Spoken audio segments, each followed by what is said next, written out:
नमस्कार किसान भाइयों, स्वागत है आपका हमारे चैनल किसान डेयरी फार्म में। किसान भाइयों, इस वीडियो में बात करेंगे कि कपास को गुलाबी सुंडी से बचाने के लिए सरकार ने क्या खास प्लान बनाया है, किसानों को बताए नियंत्रण के उपाय।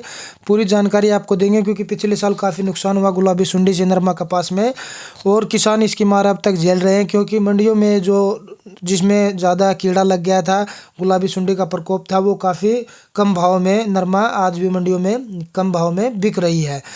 तो खरीफ सीजन 2023 में किसान भाइयों, कपास की खेती पर गुलाबी सुंडी यानी पिंक बोलवर्म की कीट का आक्रमण देखा गया। गुलाबी सुंडी की वजह कपास का उत्पादन घट गया। आगामी खरीफ सीजन 2024 में फसल की जो गुलाबी सुंडी का हमला न हो, इसलिए सरकार ने अभी से तैयारी शुरू कर दी है। राजस्थान सरकार ने जिनिंग मिल मालिकों प्रतिनिधियों के साथ बैठक की और सरकार ने कृषि विभाग, कृषि विपणन विभाग व जिनिंग मिल मालिकों को निर्देश दिया कि वे आपसी समन्वय से गुलाबी सुंडी के प्रभावी प्रबंधन के लिए जरूरी प्रयास करें। साथ ही किसानों को भी तकनीकी जानकारी दें जिससे आगामी खरीफ सीजन 2024 में कपास में जो गुलाबी सुंडी का नियंत्रण, कपास के उत्पादन की बढ़ोतरी की जा सके। क्योंकि पिछले साल काफ़ी नुकसान हुआ था किसान को और गुलाबी सुंडी की जो स्प्रे वगैरह करते हैं उसका भी कोई असर, दवाई का भी कोई असर नहीं होता है।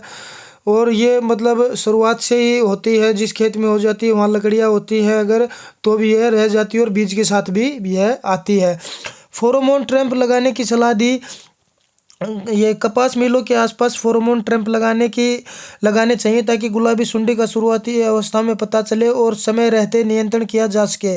जिनिंग मिलों में रेशे और बीज निकालने के लिए कीट प्रकोप प्रभावित क्षेत्रों से कच्चा कपास लाया जाता है। जिनिंग मिलों में आए इस कपास से बिनोलों को जिनिंग के बाद अवशेष सामग्री में गुलाबी सुंडी कीट लट प्यूजा अवस्था में उपस्थित रहते हैं। अनुकूल परिस्थिति मिलते ही इनसे वैसे कीट बनकर कपास की बुआई के समय जिनिंग मिल के आसपास की कपास की फसल को संक्रमित करते हैं। इसलिए जहां भी कपास मिल स्थापित हो वहां कपास के बिनोलों का खुले में भंडारण ना किया जाए, ये भी सलाह दी जो सरकार ने।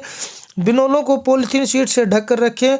बंद कमरे या पॉलीथीन शीट से ढककर एल्यूमिनियम फॉस्फाइड से 48 घंटों तक धूमित करने संबंधी सुझाव दिए। जिन किसान भाइयों को अपने खेतों में बीटी नरमा की लकड़ियों का भंडारित कर रखा है, वे लकड़ियां बुआई से पूर्व अगर नरमा की बुआई कर रहे हैं तो उससे पूर्व अपने खेत से निकालने का आग्रह किया है। बीटी की लकड़ियां छाया व खेत में इकट्ठा ना करें। लकड़ियों को काटकर जमीन में मिला देने की सलाह दी।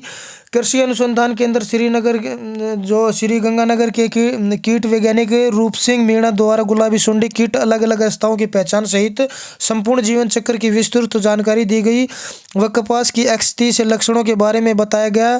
डॉक्टर मीणा द्वारा बीटी कपास में एक ही प्रकार के कीटनाशी का उपयोग लगातार न करें। कीटनाशियों को बदल कर वह पायरेथाराइड आधारित कीटनाशियों का उपयोग फसल की अवधि 120 दिन के बाद होने के बाद ही उपयोग करें। किसान भाई, तो ये जानकारी हमें मिली थी, हमने आपके साथ शेयर की।